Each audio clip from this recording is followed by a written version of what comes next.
Hi everyone, my name is Kelsey. And my name is Becky. And we're the Sorry Girls. And today we have a DIY that turned out really good. We're like sitting on our table, we're like bouncing ideas off each other. We're like, can we make a rug? Like, I don't even know how it came up. We like talked about this forever ago. Can we make a rug? And instantly we were like, no, that's silly and impossible. Yeah. I don't know. Recently I was rethinking about it and like, no wait, it probably is possible. Let's try it. We tested it out actually with like this we have, which is made out of like the metal chicken wire. If you guys remember that basket video, link that below. But we tested it out with this, with some chunky yarn that we had, and we were like, okay, this is working. So let's do this for real. And I feel like rugs are having a moment again.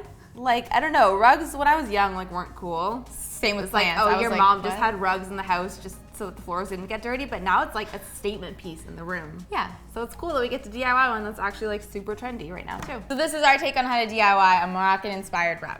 So to get started, you'll need plastic chicken wire from the hardware store and giant yarn in your desired color or colors. Start by rolling out your chicken wire and cut it to your desired carpet size. We laid ours out on some craft paper because we're planning to do a black design on a mostly white rug.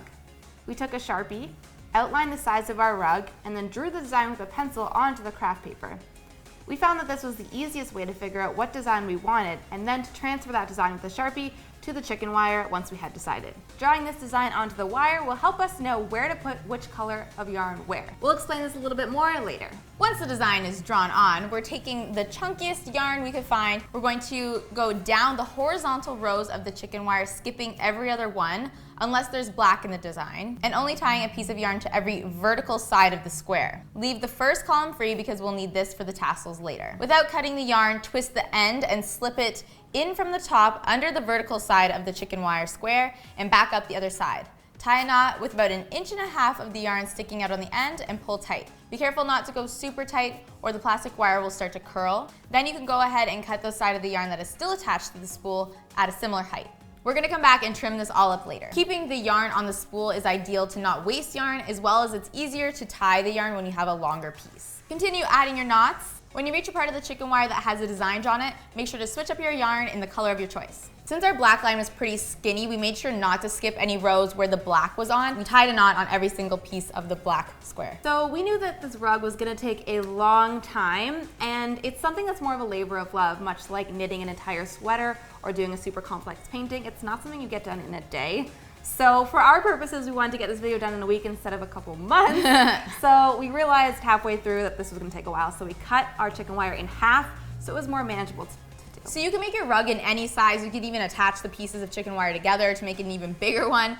But something about the size of our rug did take about 12 hours to do over 2 days. So anyways, once all of your knots are tied and you're finally done, you can go ahead and trim your rug. We're just gonna wanna make everything kind of the same height because when you're tying, you're not really paying attention to that. So you're gonna trim everything and make sure everything is the same height. You can work on this rug when you're watching TV or just like hanging out with your friends, work on it a little bit at a time, and eventually you'll have a rug done. Oh, it's like doing a puzzle. Those take forever too, but they're fun. Well, we were writing analogies earlier. I'm like, there's gotta be something else that's like, that's what it's like, doing a puzzle. Or Monopoly. Oh God. We also had the idea once our rug was done to get one of these sticky rug pads. We realized that this was expensive and probably not totally necessary for the size of rug we're doing, but if you're doing a giant rug or something that's gonna be stepped on a lot and you don't want it shedding or slipping, this is a really good idea to just stick on the back of your rug. This is about 20 bucks. You can get it or not. Yeah, up to you. Okay, and our last step is to add some tassels. We looped one long piece of yarn folded in half through the end of the squares that we left free.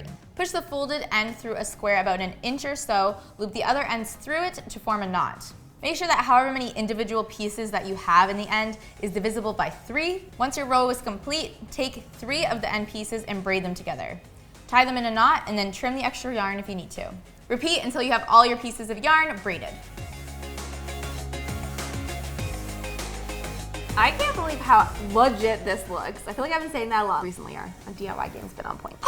Well, if I don't. Although it takes some time if you guys are like avid DIYers or just really into making this DIY, it's easy. It just takes time. Time is money. And like it does shed a little bit like any kind of rug does, and like adding the pad on the back would help a little bit with that. I have like a non-DIY'd one and it sheds really badly too, so. Same, my carpet upstairs like constantly on me, so. Unavoidable. Carpet life, man. So we ended up using 2 spools of yarn. Yeah, the gigantic size that you guys saw, and about half of the black. And each one was $8? Yeah, something like that. Canadian, so even cheaper if you're in America. That's like $24. Well, plus the chicken wire, which was like $10 or something. Yeah, but you can make like a lot of these with that amount of chicken wire. Yeah, it's crazy. These things go for like $500 online. I mean, we're making a small size, but still. That's awesome. Thank you guys so much for watching this video. A couple things, if you haven't noticed, we're uploading 3 times a week now.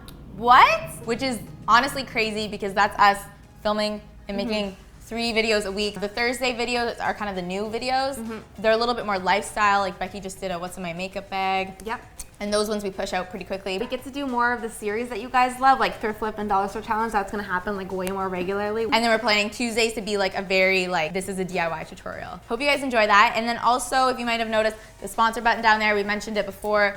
If you're a sponsor, you get some perks. If you click the button, it'll kind of like tell you a little bit more. Tweet us if you have any questions. That's just another way to support us. Subscribe, at least maybe. All right, thank you guys so much for watching. Like it if you like it. And love it if you sub it. And we'll see you. Sub it if you love it. I said that backwards.